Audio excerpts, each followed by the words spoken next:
Bismillahirrahmanirrahim. Assalamualaikum warahmatullahi wabarakatuh.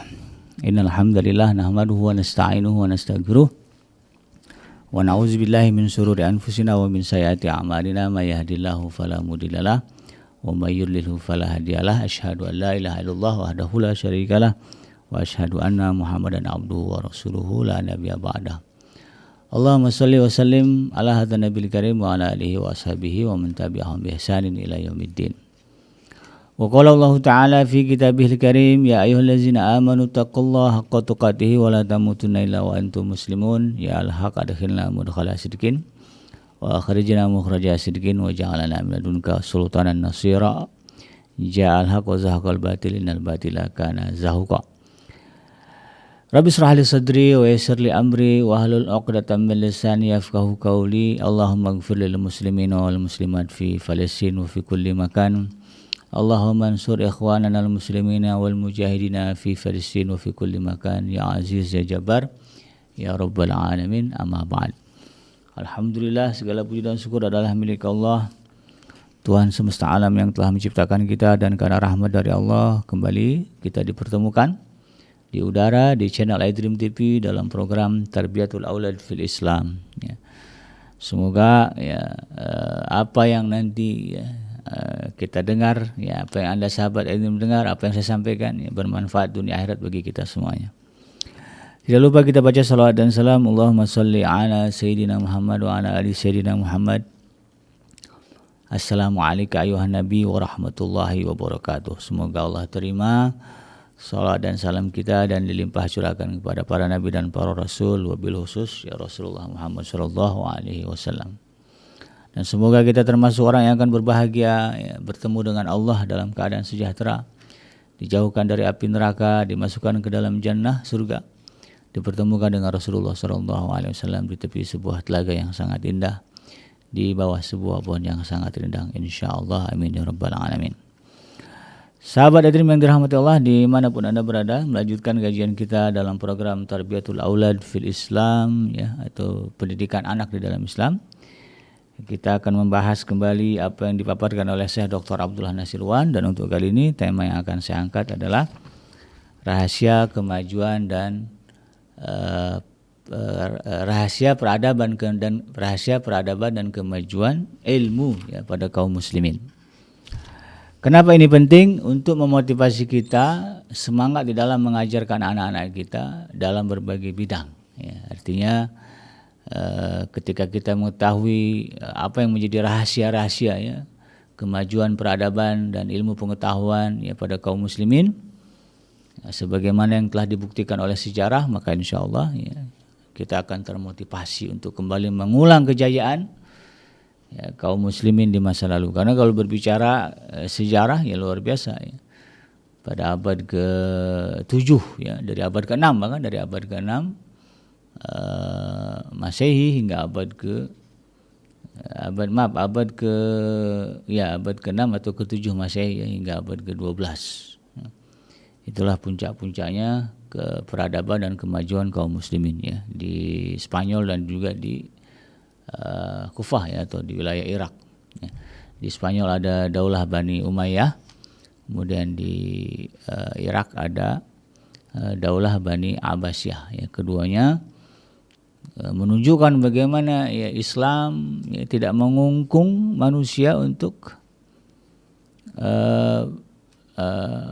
fanatik dalam urusan agama saja, tetapi lebih dari itu Islam membebaskan, memberikan peluang dan jalan kepada umatnya untuk menggali berbagai hal, memajukan berbagai hal. Maka lahirlah dari dua peradaban ini tokoh-tokoh ilmuwan, tidak hanya alim ulama dalam bidang agama, para mufasir, kemudian para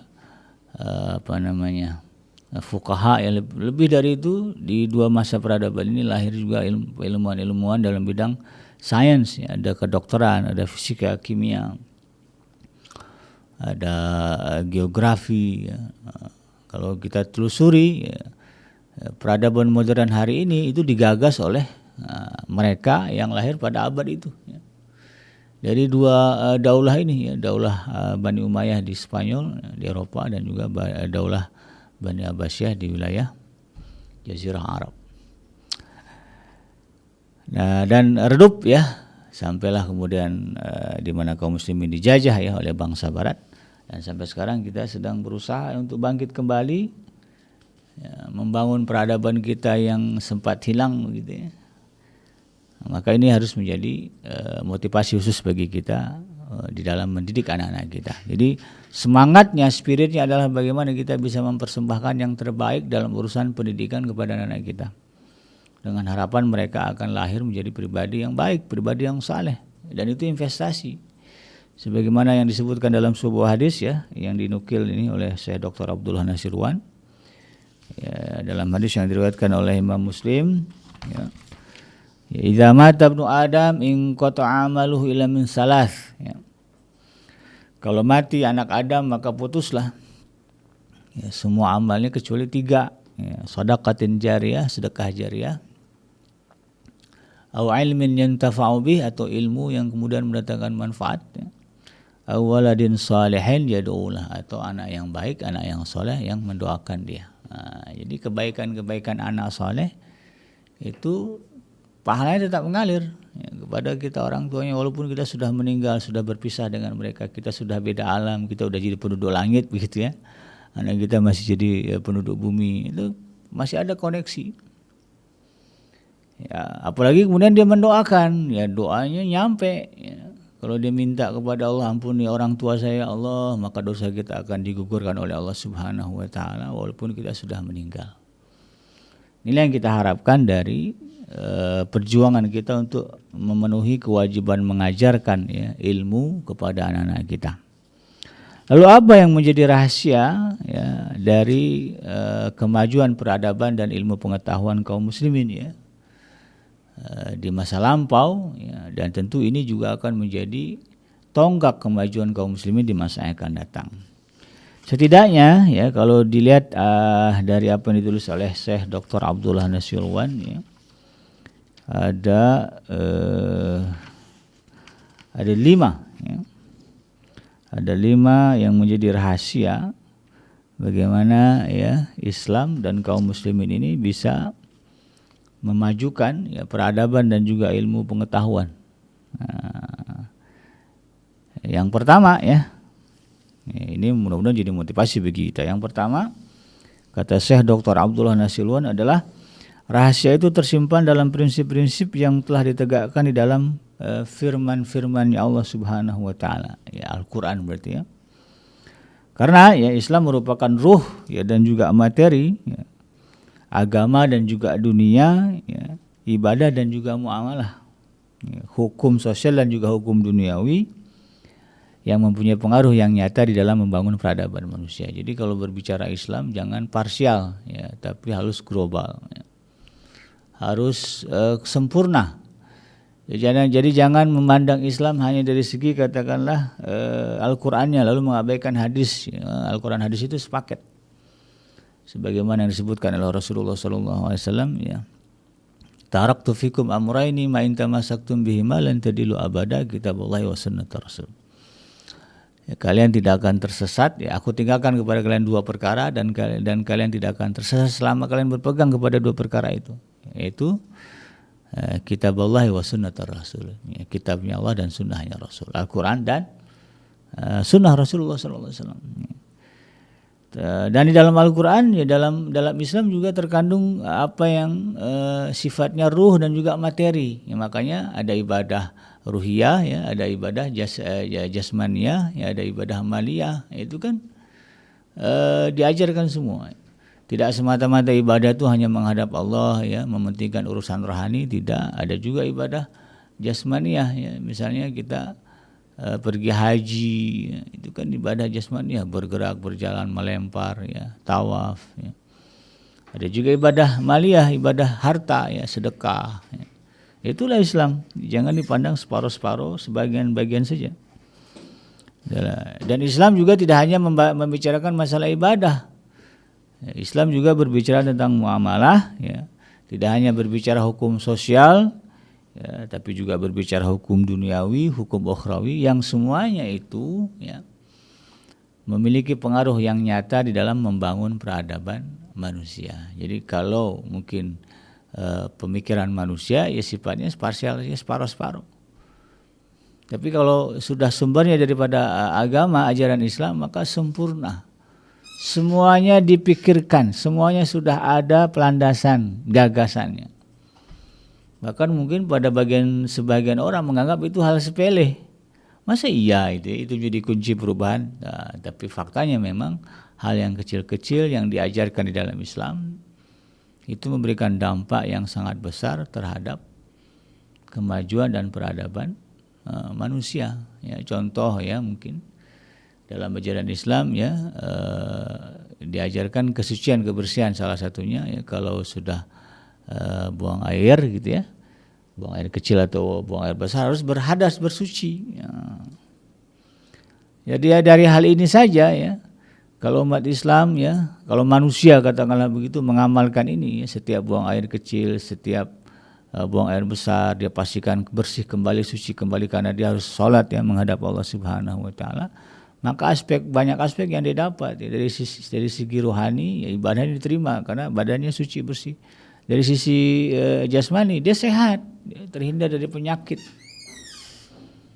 Ya, di Eropa itu dulu pernah ya terjangkit wabah kolera atau apa gitu gara-gara kebiasaan ya mereka orang-orang di barat itu yang jorok ya, sampai kalau buang kotoran itu lewat jendela aja gitu. Maka menyebarlah penyakit kolera dan mematikan. Dalam Islam nggak boleh begitu ya. Nggak boleh buang kotoran sembarangan ya, nanti jangankan kotorannya menghalangi jalan saja nggak boleh, apalagi kalau kemudian naruh najis gitu ya. Karena orang Islam ini kalau mau ibadah harus terjaga kebersihan dan kesuciannya. Dari situ saja ya hal yang mungkin dianggap sepele ya, oleh sebagian besar manusia kan banyak tuh kalau kita lihat di toilet-toilet umum ya. Kalau mungkin yang pernah pergi ke negara-negara mayoritas non muslim gitu ya, tidak disediakan air untuk istinja ya.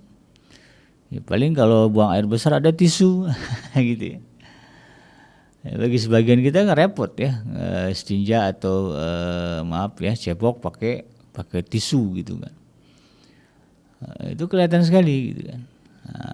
Jadi dari situ saja kita sudah bisa menilai.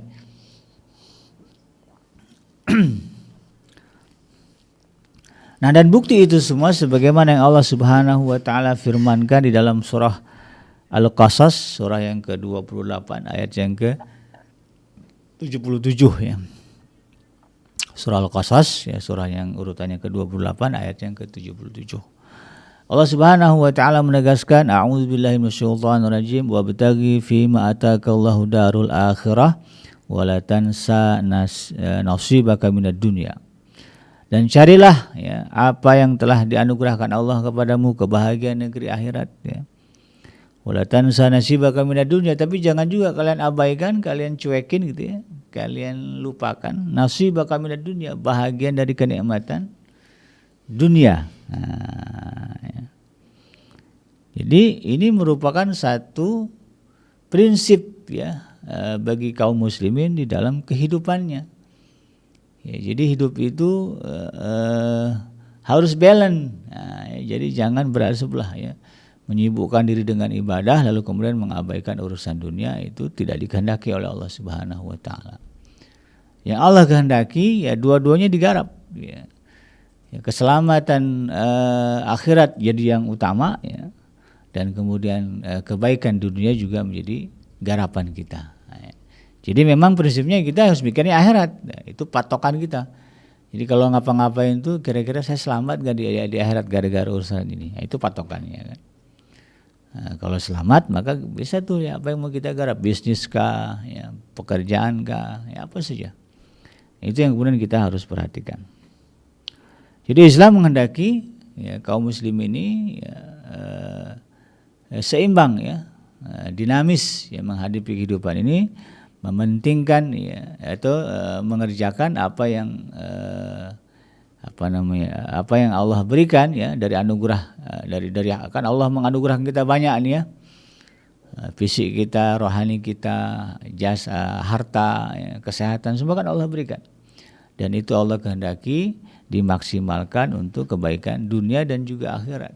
Nah, sini apa yang Allah sebutkan di dalam surah Al-Qasas. Kemudian di dalam surah Al-Jumu'ah ayat yang ke-10 ya, surah Al-Jumu'ah ini surah yang ke-62 ya.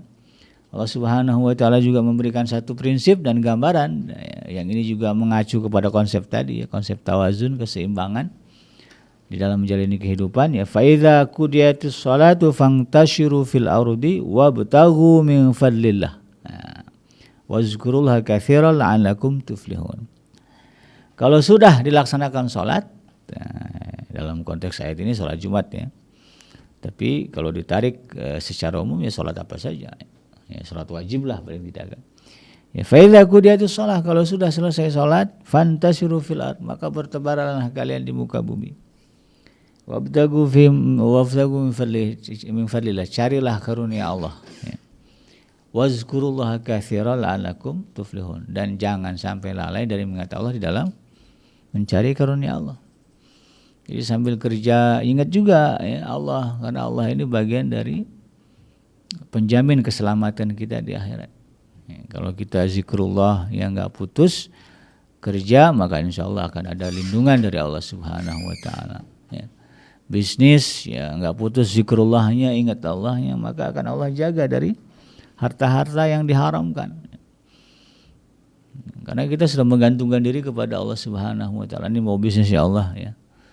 Ya, disertakan ya zikrullah di situ. Insya Allah nanti ya apa-apa yang kira-kira akan mendatangkan unsur keharaman Allah cegah. Kalau udah berdoa, udah zikir, kemudian menekuni sebuah pekerjaan ya, atau bisnis, kemudian terjadi hal yang tidak diinginkan, jangan marah dulu.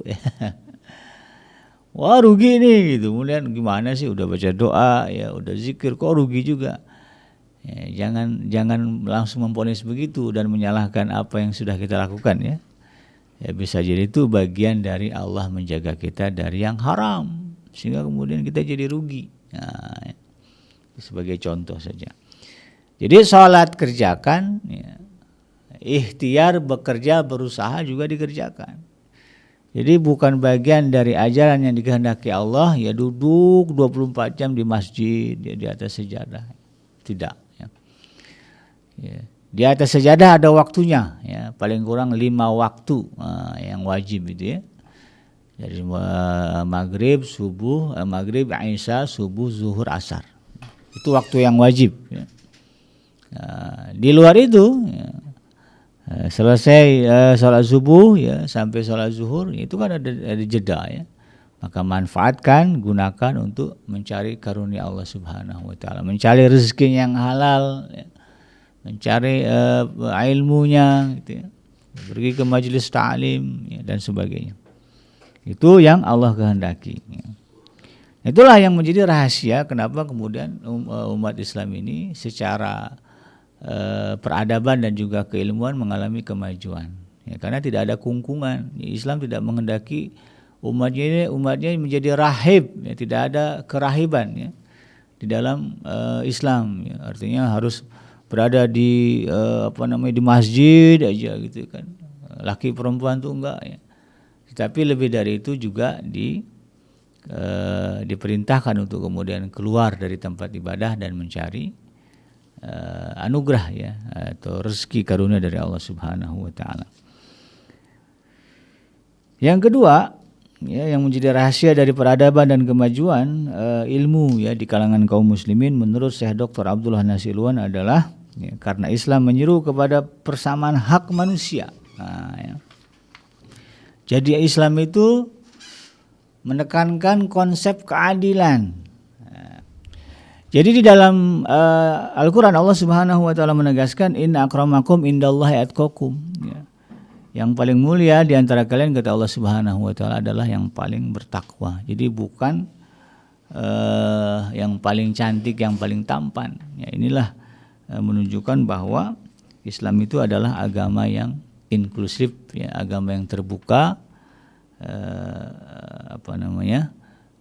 agama yang menekankan konsep keadilan ya, keadilan ya, siapapun bisa menjadi seorang muslim walaupun kulitnya gelap ya, kulitnya kuning dan sebagainya, walaupun dia orang miskin tidak berharta apa-apa gitu, tapi dia bisa menjadi seorang muslim ya. Sehingga tidak ada ya pembedaan ya dalam hal itu.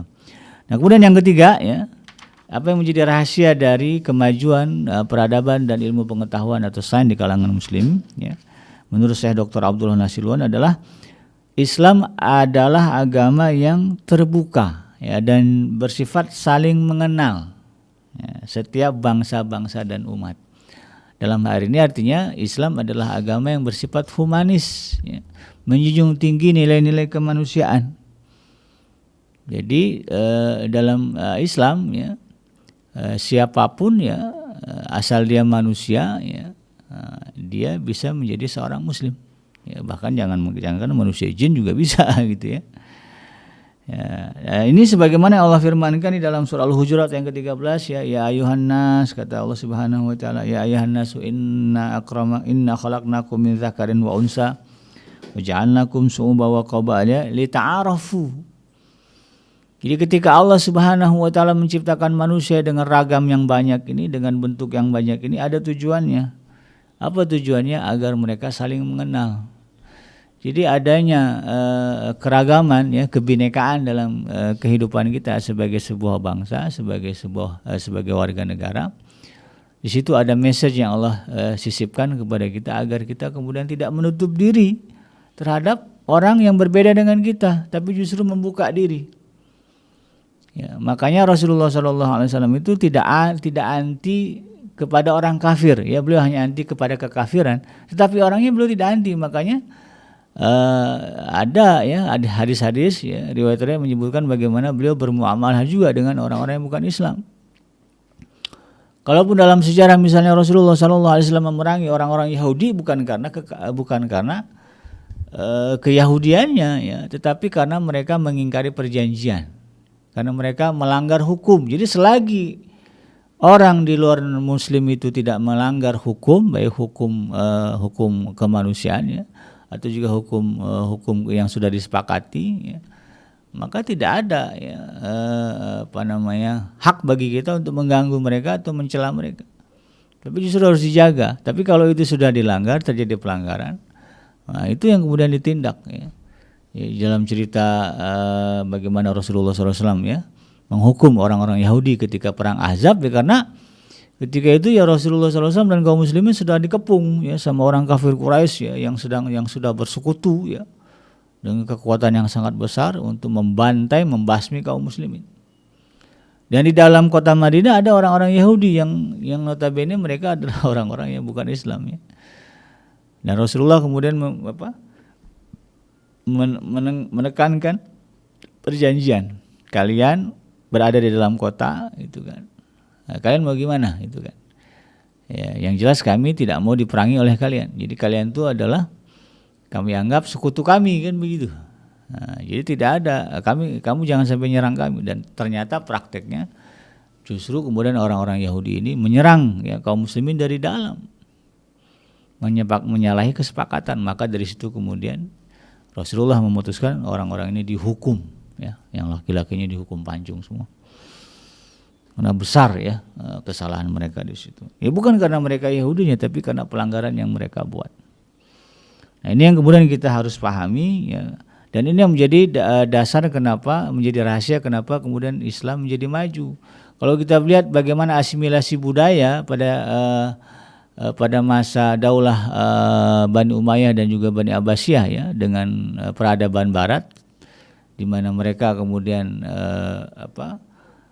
tidak menutup diri dari ilmu-ilmu yang datang dari Barat ya, dalam hal ini ilmu filsafat ya.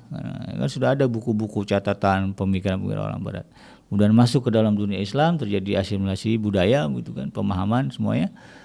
Dan itu yang tidak terlarang ya, tidak ada itu kan kemudian mengatakan nggak boleh dipelajari ini ilmu orang kafir, ya nggak ada. Justru dari situ kemudian lahirlah ya pemikiran-pemikiran baru, terobosan-terobosan baru yang kemudian mendorong terjadinya perkembangan peradaban dan juga sains Islam. Itu yang ketiga. Adapun yang keempat, apa yang menjadi rahasia kemajuan peradaban dan juga sains ya, atau ilmu pengetahuan di kalangan kaum muslimin adalah Karena Islam adalah agama yang dinamis dan juga pembaharu yang berpijak pada sistem, hukum dan juga prinsip-prinsip yang agung. Jadi di dalam Islam ya, kita diberikan kewajiban untuk mentaati hukum ya, dengan prinsip dan konsep dinamis, kedinamisan ya, keluasan ya. Hukum Islam itu enggak saklek ya sahabat iDream. Misalnya ya, makan babi itu kan hukumnya haram. Nah, ya, tapi keharaman babi itu juga tidak saklek, dinamis gitu ya. Karena kita mikirnya babi haram, udah titik, padahal masih koma ya. Ya, babi haram kecuali dalam keadaan darurat. Ya, kalau darurat, hukum Islam dinamis. Ya. Kalau memang nggak ada yang bisa dimakan lagi, ya kecuali itu ya bisa dimakan. Nah, sholat misalnya, hukumnya wajib. Ya. Tapi situasi dan terus ada rukun dan syaratnya. Rukun dan syaratnya ini juga ya, bisa bersifat dinamis. Ya. Misalnya rukunnya itu kan menutup aurat ya. Dalam kondisi normal kalau aurat kita tidak tertutup ketika sholat maka tidak sah, tidak diterima sholatnya. Tapi ketika dalam kondisi darurat, rukun itu kemudian tidak menjadi masalah ketika tidak terpenuhi. Ya misalnya yang saya dengar ini ya, di penjara di Thailand itu ya, di Thailand itu tahanannya itu dikasih celana celana itu cuman menutupi bagian paha dikit, jadi sebatas paha ya. Jadi dari paha setengah paha sampai ke bawah itu nggak tertutup ya, kan kalau bicara umumnya mazhab fikih kita kan aurat laki-laki itu dari pusar ya sampai ke lutut ya, bahkan kalau lutut mungkin ada perdebatan ya apakah itu aurat atau tidak ya. Tapi kalau di Thailand ya di atas lutut di paha lah ya. Pahanya kelihatan. Itu kalau hari pertama masuk penjara gimana? Kalau di Thailand misalnya, sementara kita harus sholat dan mereka nggak kasih apa-apa. Ya, hari pertama itu kan kita masih celingak-celinguk gitu. Maka dalam kondisi begitu, ya, sholat tetap dilakukan. Ya. Termasuk misalnya kalau ada najis, ya, kan najis itu nggak boleh ya kalau kita sholat. Tapi ketika misalnya sakit, ya, itu ada ya, keringanan-keringanan atau rukhsah-rukhsah yang menunjukkan bahwa Islam adalah agama yang dinamis. Nah ini yang menjadi kemudian kunci yang mendorong ya kaum muslimin itu maju ya dari segi peradaban dan juga ilmu pengetahuan. Nah, di dalam Al-Quran, di dalam surah Al-Ma'idah ayat yang ke-50 Allah Subhanahu wa taala berfirman, "Wa man ahsanu minallahi hukma liqaumi yuqinun." Ya. Dan hukum siapakah yang lebih baik daripada hukum Allah? Ya, bagi orang-orang yang yakin. Jadi yang menciptakan hukum itu adalah zat yang menguasai alam semesta, zat yang menciptakan kita. Tentu dia paham kita ini kayak gimana, terbuat dari apa, sifatnya seperti apa. Kalau berhadapan dengan situasi yang beragam bagaimana kondisinya. Maka dari situ kemudian Allah yang Maha Sempurna ini menurunkan hukum, menurunkan aturan yang tertuang di dalam Al-Quran, kemudian dijabarkan oleh Rasulullah SAW dalam hadis-hadisnya. Maka di sini kemudian ya harusnya yang menguatkan kita bahwa memang Islam adalah agama fitrah, ya, agama yang seharusnya dianut oleh seluruh manusia. Ya, misalnya ibarat mobil. Panduannya memang dari pabriknya gitu ya. Mobilnya mobil apa ya, buku panduannya ya, manualnya juga dari perusahaan tersebut ya. Itulah Islam ya, kita diciptakan Allah lalu kemudian ada panduannya dan itu panduannya dari Allah yang disebut dengan ajaran Islam. Maka cukuplah bagi kita ya Islam sebagai bukti keagungan dan keabadian yang disaksikan oleh para pembesar barat atas ajarannya. Ya sudah banyak dalam catatan sejarah ya bagaimana kemudian kaum muslimin ya dibanggakan, ya diakui ya kehebatannya oleh pembesar-pembesar barat hingga hari ini. Dan yang kelima, apa yang menjadi rahasia ya, atas kegemilangan ya keperadaban dan kemajuan sains bagi kaum muslimin menurut Syekh Dr. Abdullah Nasir Luan adalah Islam mengajarkan bahwa belajar ya, dari kecil merupakan satu keharusan yang sifatnya gratis. Jadi belajar itu harus dan nggak mesti pakai biaya. Nah, ya. Dan Islam juga menekankan ya belajar itu nggak membeda-bedakan ilmu. Oh, nggak ada di dalam Islam itu yang wajib yang harus dipelajari itu adalah ilmu syar'i saja, tidak. Ya. Atau ilmu ilmu sains jadi nggak boleh, enggak ya. Ya kecuali dalam keperluan-keperluan tertentu ada memang penekanan ini nggak boleh, ini boleh. Tapi secara general umum ya, Islam itu mengajarkan ilmu apapun dipelajari boleh. Misalnya ilmu korupsi boleh nggak dipelajari? Nah, saya suka nanya ke mahasiswa saya itu. Ilmu korupsi boleh nggak dipelajari? Bingung mereka ya. Ya boleh gitu kan. Siapa yang mempelajarinya? Ya orang-orang yang akan memberantas korupsi. Ya, siapa itu? Bapak polisi ya, di KPK. Ya mereka kan perlu tahu bagaimana alur orang bisa korupsi itu gitu ya. Dipelajari korupsi itu ya. Ya, dicari kan yang koruptor, dedengkot koruptor ya, kemudian dibongkar kasusnya, lalu kemudian ditangkap, pelajari itu, jadikan dia narasumber, kok bisa Bapak korupsi sekian tahun nggak ketahuan gitu ya. Ini selain itu kan dalam arti kita belajar korupsi itu ya. Tapi dengan niat bahwa itu kita gunakan untuk kemaslahatan bersama ya. Kita cegah orang dari melakukan tindak pidana korupsi begitu. Maka dari sini kan jelas ya, bahwa kita harus paham ya dan tahu berbagai ilmu gitu kan. Matematika ya, orang Islam nggak boleh alergi dengan matematika karena faktanya juga di dalam ajaran agama kita ada yang perlu dihitung gitu ya. Ada yang perlu dihitung ya. Yang paling ringan zakat lah ya, zakat waris itu kan ada hitung-hitungannya. Kalau nggak ngerti matematika nggak ketemu itu ya, angkanya berapa ujungnya. Ya belum lagi kalau yang ngerti yang mempelajari ilmu falak ya, untuk menentukan kapan bulan baru, kapan akhir bulan ya.